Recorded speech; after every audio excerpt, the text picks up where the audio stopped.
Mermaids grace नाम का मछली पकाने वाला जहाज चांदनी रात में लहरों पे आराम से हिल रहा था। बुधे फिनिगन, एक अनुभवी नाविक जिसके आंखों में समंदर का ज्ञान समाया हुआ था, उस रात आखिरी बार अपना जाल डाला। अचानक से उसकी दौड़ पे कुछ भारी चीज अटकी। आज तक पकड़ी गई किसी भी मछली से ज्यादा भारी। वो जोर लगाता रहा, उसकी मांसपेशियां उभार रही थी और वो पकड़ी हुई चीज को खींच रहा था। उसने जो खींचा वो कोई मछली नहीं थी, बल्कि एक ऐसा जानवर था, चमचामती सिस्को, और ऐसी आंखों वाला जो उसकी आत्मा में छुप रही थी। यह जानवर समय से भी पुरानी भाषा में बोल रहा था, कुछ अजीब सी आवाजें जो फिनिगन की हड्डियों में गंज रही थी। फिर जितनी जल्दी वो दिखा था, उतनी ही जल्दी वो समंदर की गहराइयों में गायब हो गया। बस एक डर का एहसास और एक चमचमाता सिसका छूटकर। अगली सुबह मरमेड्स ग्रेस बिना किसी के वापस बंदरगाह पे आ गया। उसमें कोई नहीं था। सालों से मुश्किलों से लादने वाले गांव वाले भी घबरा गए।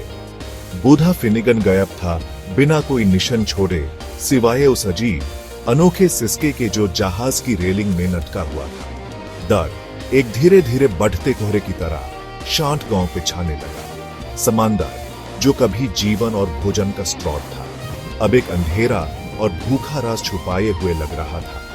मछुआरे जो कभी अपने जाल बेसब्री से फैलाते थे, अब झिझक रहे थे। उनकी नजरें घबराई हुई लहरों पे घूम रही थी। फिर शुरुआत हुई कहानियों की, उस जानवर की कहानियां जिसको फिनिगन ने गहराइयों से खींचा था। कहानियां जो हर बार सुनाने पे और भी अजीब होती गई। कुछ लोग पुराने श्राप की बात करते थे, उन जानवरों की जो समंदर की सबसे गहरी खाइयों में रहते हैं और इंसान के समंदर की दौलत के लालच से परेशान हो गए हैं। बुधे फिनिगन के लापता होने से गांव पे उदासी छा गई। लहरों की आवाज जो कभी एक सुकून देने वाली लुलबी थी, अब एक अजीब सी धमकी जैसी लग रही थी। हवा में नमक की खुशबू जो कभी ताजगी देती थी, अब अनकहे दर्द से भरी हुई लग रही थी। मछुआरे बंदरगाह पे इकट्ठा हुए, उनके चेहरे चिंता से भरे हुए थे। उनकी आवाजें धीमी थी जब वो इस घटना के बारे में बात कर रहे थे। कुछ लोग फिनिगन की उम्र को दोष देते थे, कहते थे कि सालों तक तेज धूप में रहने से उनका दिमाग खराब हो गया होगा। लेकिन कुछ लोग पुरानी कहानियों की बात करते थे, उन जानवरों की जो गहराइयों में छिपके रहते हैं और लापरवाह लोगों को पकड़ने के मौके की तलाश में रहते हैं। गांव के बूढ़े लोग जिसके चेहरे सालों की समझ और चिंता से भरे हुए थे, बढ़ती हुई घबराहट को कम करने की कोशिश कर रहे थे। वो तार्किक की बात करते थे, अचानक आने वाले तूफान और लहरों की, लेकिन उनकी बातें उनके अपने कानों को भी खाली लगती थी। दाढ़ अब एक साफ महसूस होने वाली चीज बन चुकी थी, जो उनकी जिंदगी में समा रही थी। किनारे पे खेल रहे बच्चों की हंसी धीमी लग रही थी, उनके खेल में अब चिंता की झलक थी। यहां तक कि सीगल्स जो हमेशा दिखते रहते थे, अब दूर यूडी रहे थे।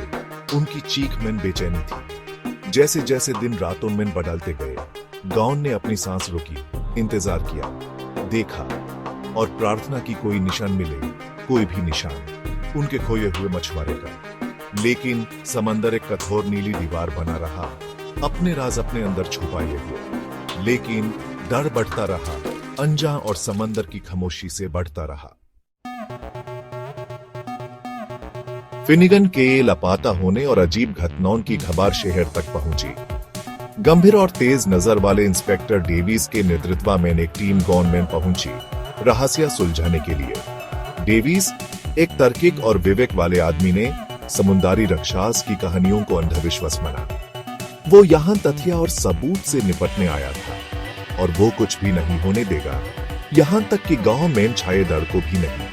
डेविस और उसकी टीम अनुभवी डिटेक्टिव्स और फोरेंसिक स्पेशलिस्ट का एक मिक्स गांव के हॉल में एक हेडक्वार्टर्स बनाया।